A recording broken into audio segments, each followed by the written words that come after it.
Hello to my party people out there in Radio Land. Welcome to this week's transmission. Today's topic is the lies behind being the light. The lies. So this will be quick. What I want to talk about is the fact that, again, dispelling myths about what it looks like to be the light, to be a light bearer, to be a light worker, a torch bearer for the present generation. So everybody focuses on or operates off of the candle, the burning candle example, right? It's like, okay, one candle can, light many candles without diminishing its flame.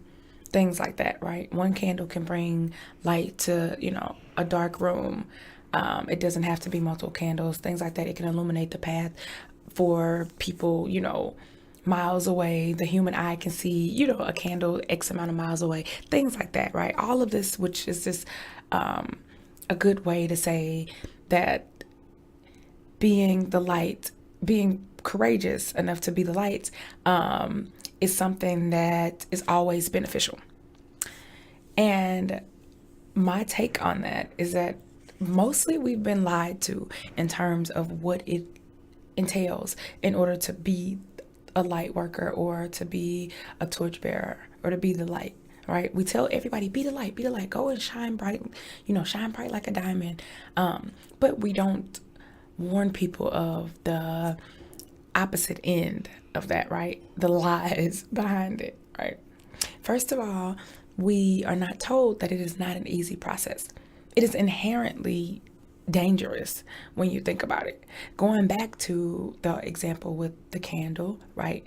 As the quote goes, right? In order for a candle to bring light and to illuminate its surroundings, it has to burn, right? I don't know who said that. It was a famous person who said that. Rumi, or I forget.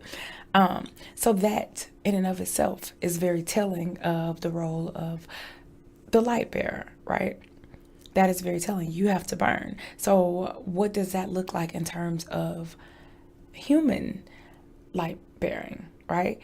Burning internally, right? Burning is therapeutic, it's cleansing, right? But it's painful, so that you have to do your own internal work in order for you to illuminate the darkness around you, right?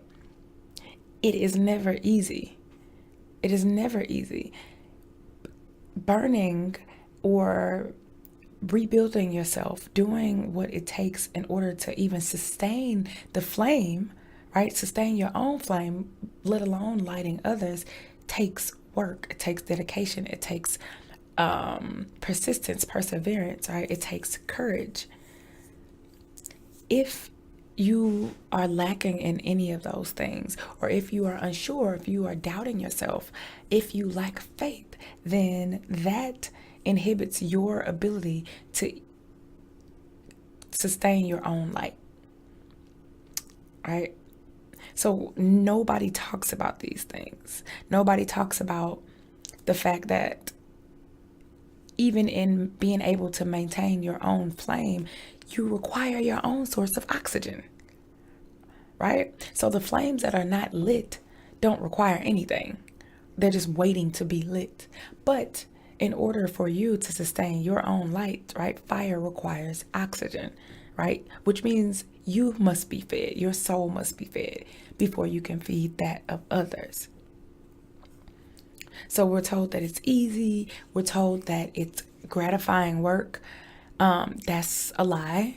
There are many people who will benefit from your light, right? Maybe you have illuminated their path forward, who may or may not so much as say thank you, or may not even realize what you have done for them, right?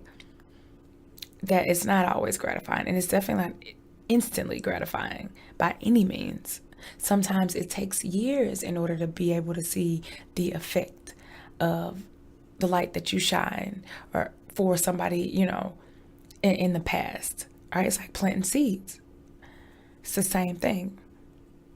Also, piercing light into dark corners requires bravery because not everybody is ready for it. Even though we are moving into a point where it has to be healed, things must be healed. I talked about this in lineage healing.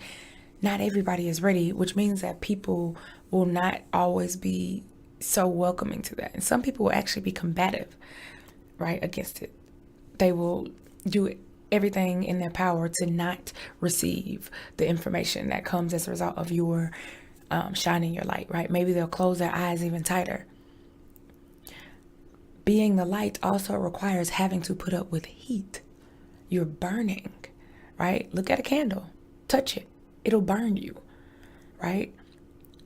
So if you are that candle, if you are that light bearer, right, you will have to take on heat. That is the most important part of being a light bearer, taking heat, not thinking that you will be able to shine light in dark places and not receive any backlash for it, not receive, negativity as a result of it, because you are pushing people forward, and the healing process in and of itself is painful, right? That's how you know it's working. Even with a wound, right? The wound doesn't just hurt when it's originally inflicted, it hurts while it's healing too.